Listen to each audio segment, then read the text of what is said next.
A few hours later, I heard someone waking me up. Hey, Erica, wake up! It was my husband. Well, come home. What are you doing? What? What are these appetizers? My parents are here and you bought these cheap appetizers. I told you to do it right today, didn't I?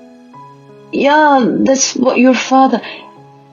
Now get up and start cooking. I'll throw this stuff away. Hey! My name is Erica.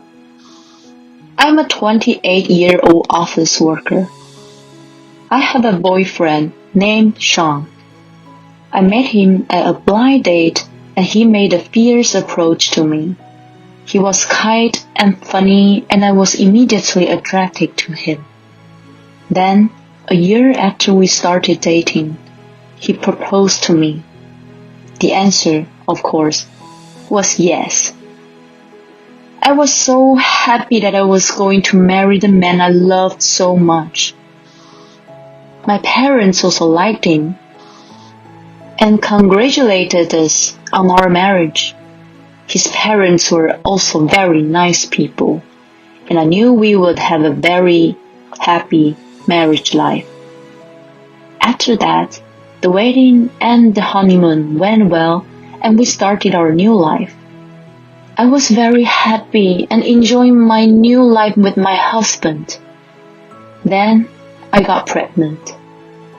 On top of being happy, another wonderful event, and I felt the greatest happiness in my life. My husband was also very happy about the baby. I'm going to work harder, he said. However, I think my husband had the wrong idea about working. Even though I was suffering from morning sickness, he was working a lot of overtime to increase his income. I was so worried about having a baby for the first time, and I wanted him to come home early if he could. But it was not easy for me to tell this to my husband, who was working hard for me and the baby. Then, when 6 months had passed and I entered a stable period in my pregnancy, I decided to take both paid and maternity leave to take a break from my work. But I guess that had the opposite effect for my husband. He seemed to think I was bored at home and didn't do any housework anymore. When we first got married, we were both working, so we shared the household chores. Also, when I got pregnant, he took the initiative to do the housework because he was concerned about my health. But when he started working more overtime, he helped with the housework less and less, and I had to do it all by myself. I was feeling quite stressed out, and one day I had a run-in with my husband. He didn't work overtime and came home early that day. Oh, welcome back. You're home early today. Yeah. By the way, what's for dinner? I'm sorry. I'm not feeling well, so I was lying down until just now. And I was going to start cooking now. Oh, I was able to come home early today, and how come there isn't any food? What? You're a stay-at-home wife, so you should do better. I'm trying my best to do things right. Besides, the reason I'm taking time off work is because I'm pregnant and not feeling well. You should at least understand that. Are you saying it's my fault? Don't blame me for your own inadequacies. I didn't say it like that. I'm just saying that we are a couple and we need to support each other. What I want from you right now is not to work as hard as you do. I want you to be here for me and help me with the housework as much as possible. In short, you want to slack off. What? Why is that?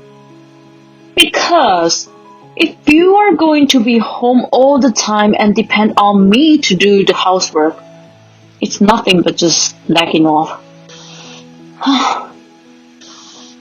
That's enough. I'm going to have the baby back home. What do you mean?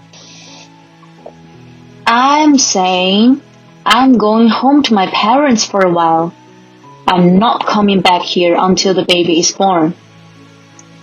When I said that, my husband said, "Oh, really? Do whatever you want." And he stormed out of the house. I felt sad and wondered why it went so wrong. I cried alone in the house. I wondered if I would be happy to give a birth in this situation. After that, I went back to my parents' house and took it easy with their support. It seemed that I had been under a lot of stress. After resting at my parents' house, my physical condition improved considerably. Then, about 2 months after I started living at my parents' house, my husband and in-laws suddenly came to visit. I hadn't had any contact with my husband since I went back to my hometown, so I was puzzled by the fact that they came out of the blue. Apparently, they wanted to apologize to me. It seems that my in-laws had come to the house where my husband and I live because they were worried about my health. They were surprised to see that I was gone. Then when they asked my husband what was going on there, he told them that I had gone back to my hometown after a fight. They grabbed my husband by the neck and came to my parents' house. Erica, I'm really sorry about our stupid son. We gave him a big lecture. He doesn't understand how hard and painful pregnancy is. Come on, you apologize too. Erica, I'm sorry. My husband bowed his head saying apologize. It's okay. I'm sorry I got emotional too. And we were able to reconcile.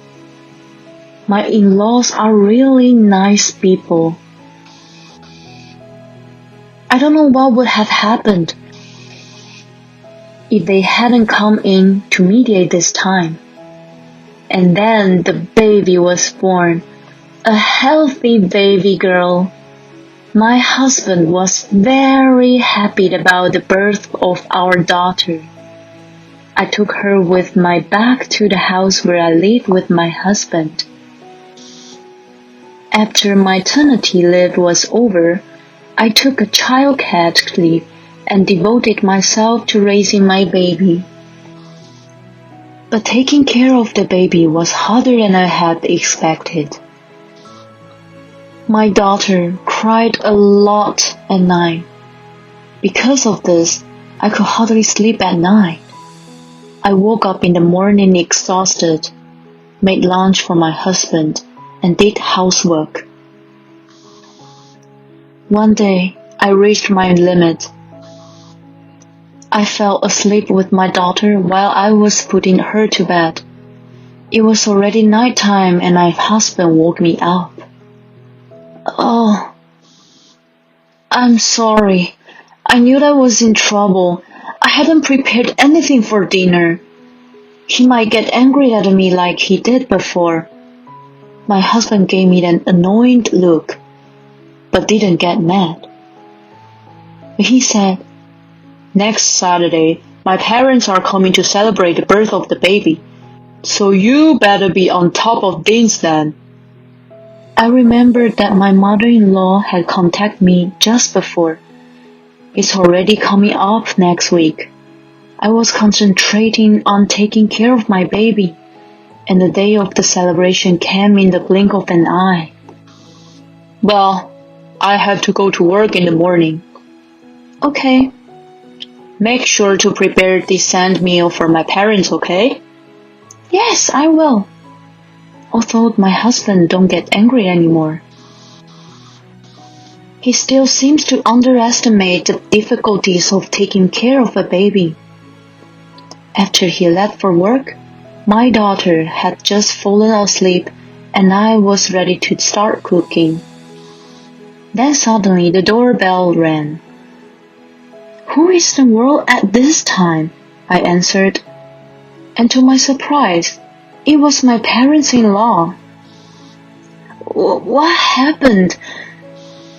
You were supposed to come over this afternoon, weren't you?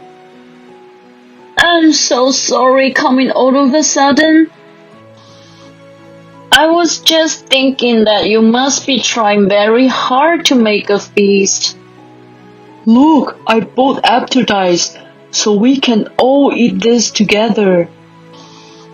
Oh, he picked them out and brought them for you. Oh, really? Thank you. That's when my daughter started crying. Apparently, the sound of the doorbell woke her up when the in-laws came over. Oh my gosh, I'm so sorry we woke her up. Erica, is she crying a lot at night? How do you know? Sean cried a lot too, so I thought she might be like that too. Then, Erica, you haven't slept much, have you? I'll take care of her. You can get some rest in the meantime. Get some good rest. I'll go and buy the booze and other drinks. Let me know if you need anything else. Thank you for everything, Mother and Father.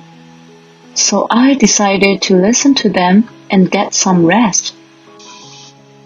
I lay down on the couch and slept.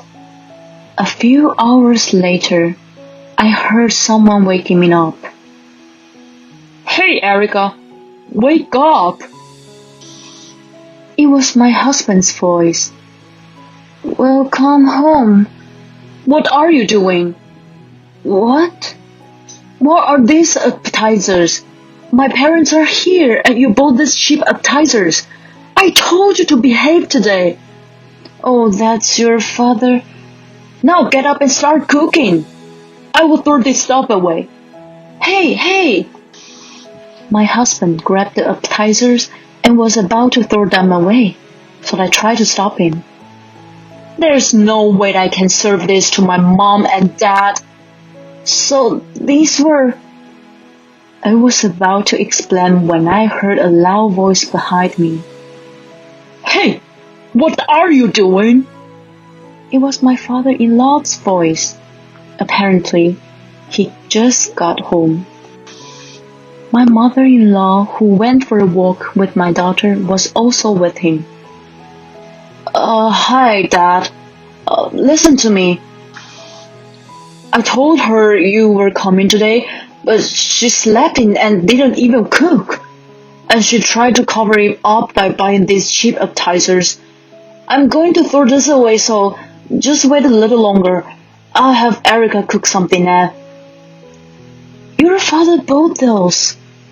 He looked at me and froze. What did you say? That's the appetizers your father picked up and brought for us. I've been trying to tell you this. Oh no. My husband's face instantly turned pale. My father-in-law came closer to my husband with a very scary look on his face. I'm sorry I picked cheap appetizers. No. It's just, what the hell is your problem? You don't care about Erica at all. I thought you changed your mind after I scolded you the other day before the baby was born. You haven't changed at all. I'm sorry. Just then, we heard a message notification on my husband's phone. His phone was on the dining table. My mother-in-law, who was closest to the phone, saw the screen. Sean, who is this Karen? Oh no. You forgot your cigarettes and lighter. Next time you come back, make sure you take them with you. Sean, what is this? Well, that's, I thought you were going to work. Who is this woman? Karen? My husband seemed to realize he couldn't get away with it and confessed to the affair. You've got to be kidding me. My father-in-law's iron fist exploded on my husband. He got down on his knees and apologized to me in tears. Well, it was just a case of the devil getting the better of me. He tried to excuse himself, but I couldn't trust him anymore. I can't do this anymore. Please, let's divorce. Oh, no. My in-laws say, of course you should get a divorce. I'm sorry for all the trouble my stupid son has caused you. They apologized. I'll make him do whatever you want about the divorce. With that, my parents-in-law took my husband out of the house and went back to their house. Later, my parents-in-law came to my house with the divorce papers. They told me that they made my husband tell them about the affair. The adulterer was a junior employee of the same company. To my dismay, they had been having an affair since I was pregnant. He was not working overtime, but meeting secretly. I filed for alimony against my husband and the adulterer, and child support for my husband. Since my in-laws were with him, my husband could reject and agreed to my demands. So, we got divorced. My ex-husband was told by his parents that they would pick his rotten guts out.